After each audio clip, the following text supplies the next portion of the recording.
Hi you guys, it's your boy Tony. Today we're going to dive in to see what happened to the Chevy Impala.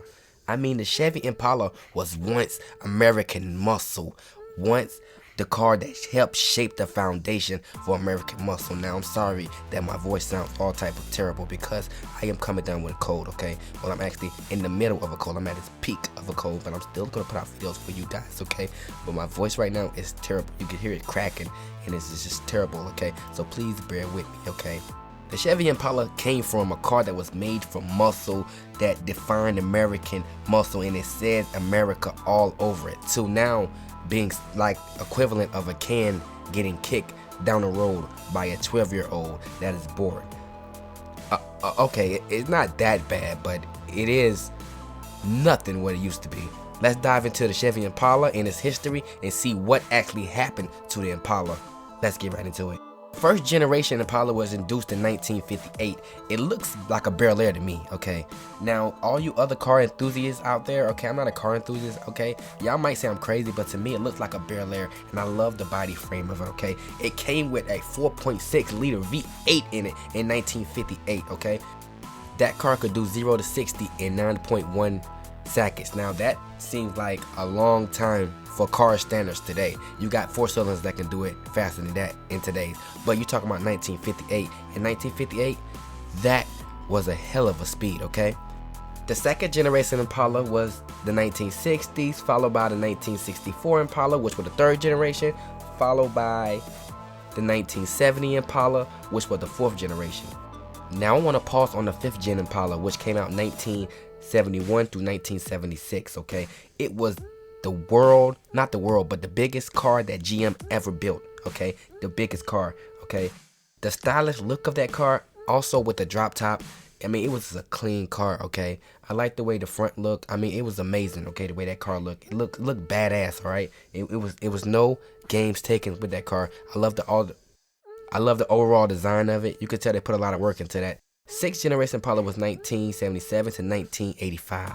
That was the okay Impala. I think it kind of get overlooked. The sixth generation, it's not really big like the fifth or the fourth generation or even the first generation, but it's not a bad car, but it's not a great car also. Now to my favorite Impala of all, the 1994 through 1996 model. That is my favorite Impala of all. And the reason why it's my favorite Impala because that's literally the last muscle car that Chevy made up under the Impala badge. I mean, the overall bubble design of the 1994 Impala was so amazing to me. Those big boasty wheels that said, look, I'm mean, I'm bad, come race me. That thing could burn out for days, okay? Had so much room in it, okay? It was a big car. All the Impalas on up to the 2000 was a big cars. It had a 5.7 V8 rear-wheel drive, okay? It was a 4-speed automatic, okay? Not really impressive when you got 6 speeds automatics these days. You got 8 speeds automatics these days. It's not really impressive to have a 4-speed. We're talking 1994 though. 4-speed automatic. That thing could get down. And there, right there, was the last muscle car we got from the Impala badge. From this point that I'm about to start talking about right now is the downfall of the Impala badge in the GM community. The 2000 to 2005 8th generation Impala started the downfall because that generation didn't even have an option for a V8 in it. The SS came with a measly 3.6 V6 in it, a 3.8 V6 in it that only did 240 horsepower.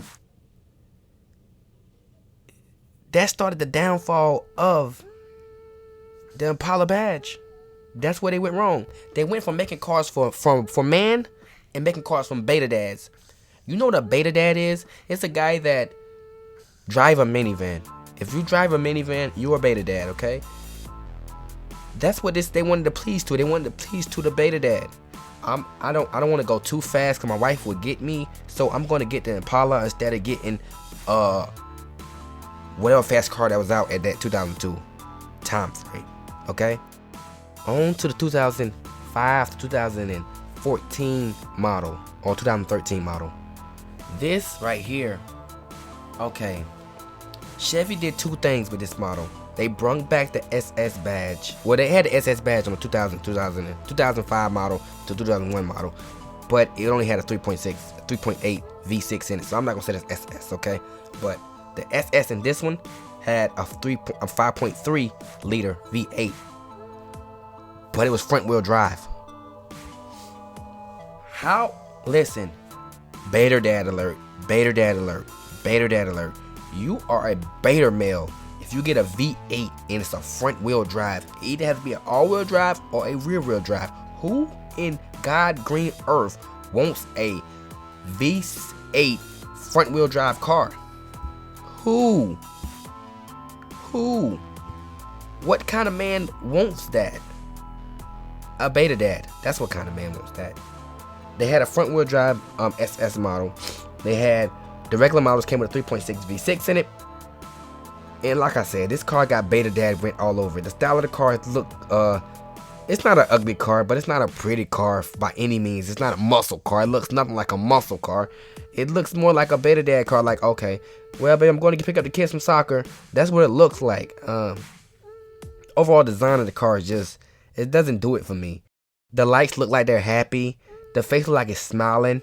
It doesn't look mean like I'm a muscle car. I'm going to bust you in a race. It looks like, hey, how you doing? Like, it's not anything that I will ever want to drive. Ever want to drive. On to the 10th generation Impala, the 2014. The 2014 through 18 Impalas is the last era of the SS. They took the SS badge away for 2019. No more SS. No more V8s. No more SS in Impalas. That is gone. That is obsolete. No more SS badge. No more. They replaced the SS badge with something called Premier. Now, I don't know what that is. I guess it's like a high up luxury, but hey, look, it's Premier. It's not SS anymore. So no more Super Sport, okay? If I could reiterate on the 2006 or 2013 Impalas, they really started to go downhill because you had other competitors like Dodge bring back the Charger, and they brought back the Charger with a vengeance. Rear-wheel drive SRT8 6.0 V8 in it, or a 5.7 Hemi V8 in the RT. Rear-wheel drive Charger was a bad mother in 2005. 2005 they brought it back, and then you come out with the soccer dad car, the 2006 Impala front-wheel drive 5.7. Are you kidding me? With the soccer dad car, come on, Chevy, come on. And then you have Charger or Dodge come right back 2008 and bring out the Challenger. Now Chevy did bring out the Camaro right behind him. Now that I will, that's good. That's good, Chevy. You brought out the Camaro right at the Challenger came out. That's not for this video, but that's good. That is good. Back to the 2014. The car is not an ugly car. I'm not saying it's an ugly car. Don't ever get it twisted. These are pretty cars, but they're not what we're used to seeing from the Impala badge. When we see the Charger badge, the Dodge Charger badge, it stayed consistent on up to the current Charger right now, the Hellcat. We all know that Charger lineup is a beast, from the old school 440 on up to now. It's a beast. I don't know what they did with this Impala, but they are making a mockery of the Impala badge.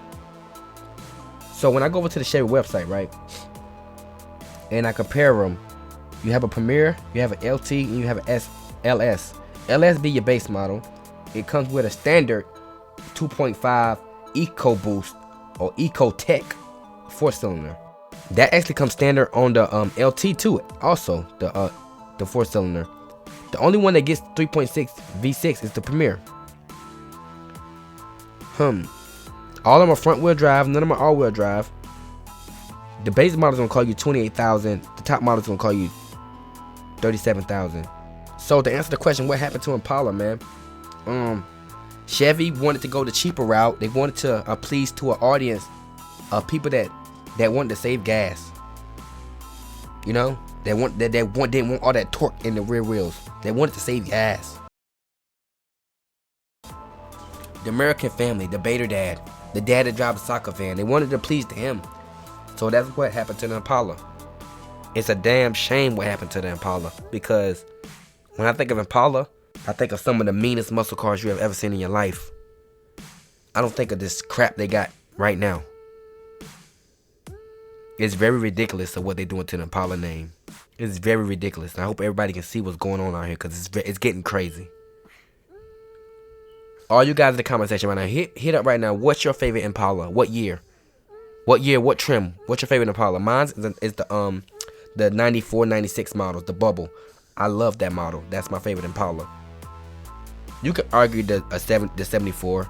You could argue that, or the 58. I like the 58, but I'm gonna go with the 94 though. That's my favorite model. Anything after 94, the 2000 models up and on up is trash. Just trash. Throw the whole car away.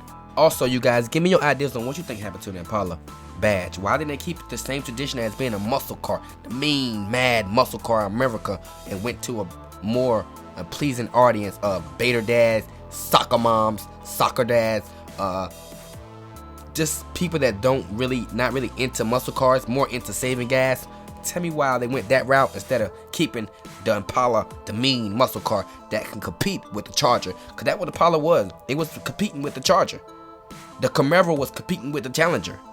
So these muscle cars by the two biggest muscle car brands. Now, I'm not disrespecting Ford by any means. We're not going to bring the Ford Mustang in this, okay? We're going to let him stay over there somewhere. We don't talk about Ford right now, okay? But what I'm saying is, these were the two cars that was competing for the most powerful muscle cars in America. And we already know what's the most powerful muscle car in America is right now. It is the Dodge Hellcat, okay? It's not even close, all right?